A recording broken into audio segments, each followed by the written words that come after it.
اللہ اللہ اللہ اللہ اللہ اللہ۔ اچھا، وضو میں دھلنے والے جتنے بھی اعضاء ہیں، آرگنز ہیں، تقریباً 7 بنتے ہیں۔ اس میں اگر غور کریں تو ہماری جو زبان ہے، آنکھ ہے، کان ہے، دماغ ہے، سر ہے، ہاتھ پاؤں، شرمگاہ، یہ سارے اعضاء ہیں۔ جتنے بھی اعمال ہیں وہ سرزد انہی سے ہوتے ہیں، یعنی انہی آرگنز کے ذریعے جو اعمال کیے جاتے ہیں، یا تو وہ فرما برداری کے اعمال ہوتے ہیں، اطاعت کے اعمال ہوتے ہیں، یا نافرمانی کے اعمال ہوتے ہیں۔ اور اسی وجہ سے ان آرگنز کو، ان اعضاء کو دھونے کا حکم ہے۔ اللہ تعالیٰ نے انسان کو ایسی فطرت پر پیدا کیا ہے کہ وہ جو کچھ آنکھ سے دیکھتا ہے، کان سے سنتا ہے، ناک سے سونگھتا ہے، زبان سے چکھتا ہے، ہاتھ سے چھوتا ہے، اس کا اثر اس کے دل پر پہنچتا ہے، اور ایک خیال اس میں پیدا ہوتا ہے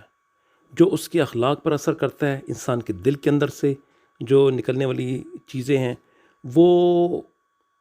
زیادہ ہیں جو باہر سے اس کے دل کے اندر آتی ہیں، یعنی جو اندر سے وہ تھنکنگ اس کی ڈیولپ ہوتی ہے، جو سوچ ڈیولپ ہوتی ہے، وہ زیادہ ہیں بجائے اس کے جو باہر سے اس کے دل کے اندر آتی ہیں۔ بلکہ اگر یہ کہا جائے کہ جو کچھ انسان کے دل سے نکلتا ہے وہ وہی ہے جو باہر سے اس کے دل میں جاتا ہے۔ اس لیے دل کی صفائی بہت ضروری ہے، اور اس کا اثر انسان کے اندر دل میں جا کر جو پیدا ہوتا ہے، کیونکہ انسان ظاہری طور پہ تو اعضاء کو دھو لیتا ہے، لیکن اصل جو نشاط و سرور ہے، جو نور ہے، وہ دل میں پیدا ہونا چاہیے۔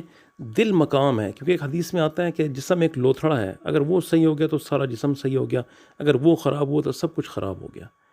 تو جتنے بھی اعضاء ہیں ان کو اس لیے دھویا جاتا ہے کہ ان کا پھر واسطہ دل کے ساتھ ہے، اور ان کے ذریعے جو چیز دل کے اندر جائے گی وہ پکی ٹھکی ہوتی ہے۔